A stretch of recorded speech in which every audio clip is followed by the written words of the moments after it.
materi hari ini kita akan mengenal yang pertama melakukan wawancara, yang kedua menentukan bilangan cacah dengan gambar, yang ketiga jenis-jenis hewan di sekitar, dan yang keempat jenis-jenis profesi yang berkaitan dengan hewan. Pembelajaran ketiga, melakukan wawancara. Berikut ini adalah hal-hal yang dapat memudahkan kita dalam menyusun pertanyaan wawancara. Yang pertama, kita menentukan topik pembicaraan. Nah, pilihlah topik yang aktual, yaitu masalah yang sedang hangat dibicarakan oleh masyarakat dan menyangkut kepentingan orang banyak. Hindarkan topik wawancara yang dapat menyinggung perasaan seseorang atau kelompok. Yang kedua yaitu kita memilih narasumber. Nah, pilihlah narasumber yang memiliki data atau informasi atau keahlian sesuai dengan topik wawancara. Yang ketiga, menentukan informasi yang dibutuhkan. Nah, informasi yang dibutuhkan dalam wawancara terkait dengan kata tanya. Apa, siapa, di mana, kapan, mengapa, dan bagaimana. Itulah pertanyaan-pertanyaan yang bisa anak-anak pertanyakan kepada narasumber. Nah, terlebih dahulu anak-anak susun dulu pertanyaannya. Setelah jadi baru nanti ditanyakan kepada narasumber.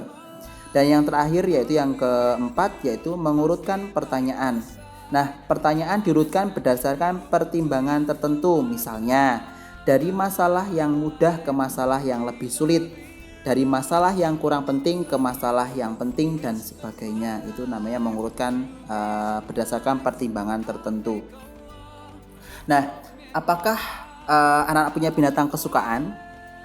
Apa binatang kesukaanmu? Tentunya ada ya anak-anak ya, beberapa anak pasti punya kucing, mungkin kalau di desa punya kambing, punya kelinci, dan lain sebagainya. Nah, apakah kamu tahu cara merawat binatang kesukaanmu? Tahu nggak anak-anak cara merawatnya? Nah, kamu dapat melakukan wawancara dengan ahli binatang. Wah, ternyata bagaimana cara kita mendapatkan informasi? Ya kita harus tanya, kita harus melakukan wawancara dengan menyusun pertanyaan terlebih dahulu, sehingga nanti kita akan mendapatkan informasi yang kita butuhkan. Nah, kita harus melakukan wawancara dengan ahli binatang. Nah, sebelumnya ayo membuat daftar pertanyaan wawancara. Di sini Pak Rauf akan memunculkan bagaimana sih membuat kerangka wawancara terlebih dahulu. Nah, yang pertama kita siapkan topik wawancara. Nah, topik wawancaranya itu apa? Contohnya, cara merawat hewan. Cara merawat hewan kelinci atau apa dan lain sebagainya. Nah, itu bisa diisi dengan binatang kesayanganmu. Contohnya, anak-anak punyai cara merawat burung. Nah, di rumah punya burung toh. Nah, itu bisa ditulis dulu topiknya. Cara merawat burung atau kambing. Tulis cara merawat kambing. Nah, yang kedua, kita harus mengetahui narasumber. Nah, ini diisi dengan nama orang yang akan diwawancarai. Contohnya di tetangga kalian ada yang ahli dalam merawat hewan kelinci. Nah, ditulis namanya. Contohnya bapak siapa namanya, atau ibu siapa, atau dokter siapa. Nah, itu bisa anak-anak tulis. Jadi itu untuk narasumbernya. Nah, selanjutnya tadi Pak Ros sudah menjelaskan terkait daftar pertanyaan. Anak-anak harus menyusun dulu daftar pertanyaannya. Bagaimana menyusunnya? Kita memakai kata tanya, apa, siapa, mengapa, di mana, kapan. Itu daftar pertanyaan. Ingat anak-anak, ketika kita bertanya, maka nanti diakhiri dengan tanda tanya, ya, karena kita sedang bertanya. Oke, kita akan lanjut. Menentukan bilangan pecahan dengan gambar. Pada materi sebelumnya kita sudah mengenal dengan pecahan dengan gambar. Apabila kita punya roti dibelah menjadi 2 berarti 1/2. Kalau dibelah menjadi 3 berarti 1/3. Itu yang minggu kemarin, hari sebelumnya. Nah, kita akan belajar terkait menentukan bilangan pecahan dengan gambar. Perhatikan gambar kue pizza di bawah ini. Nah, di situ dipotong ya anak ya kue pizzanya ya. Ibu memotong pizza menjadi berapa potong? Nah, ibu memotong kue pizza menjadi 8 potong sama besar. Ingat anak-anak, sama besar. Nah, dalam lambang pecahan bisa ditulis dengan 1/8.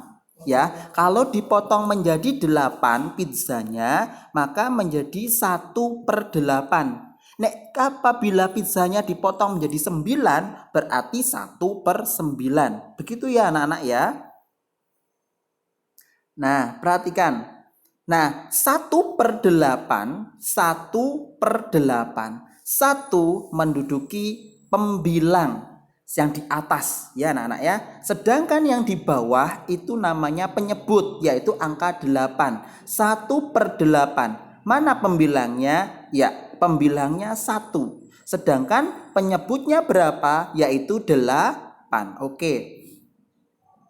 Cara membacanya pembilang per penyebut. Pembilang dulu baru disebutkan penyebutnya, yaitu 1/8. Kita akan masuk ke pembelajaran keempat. Jenis-jenis hewan di sekitar. Tentunya anak-anak melihat banyak sekali jenis-jenis hewan ya di sekitar kita. Ada ayam, ada burung, ada kelinci, ada ular, ada apa lagi? Banyak sekali, ada semut, ada nyamuk. Nah, kita akan melihat di situ semuanya. Nah, perhatikan gambar-gambar di bawah ini, di samping ini ya. Tunjukkan mana hewan yang termasuk jinak. Pasti di sini akan ada hewan yang jinak. Nah, di sini Pak Rof memerintahkan untuk tuliskan J pada gambar hewan jinak dan B pada gambar hewan buas. Nah, perhatikan. Di situ kucing. Kucing itu buas atau jinak?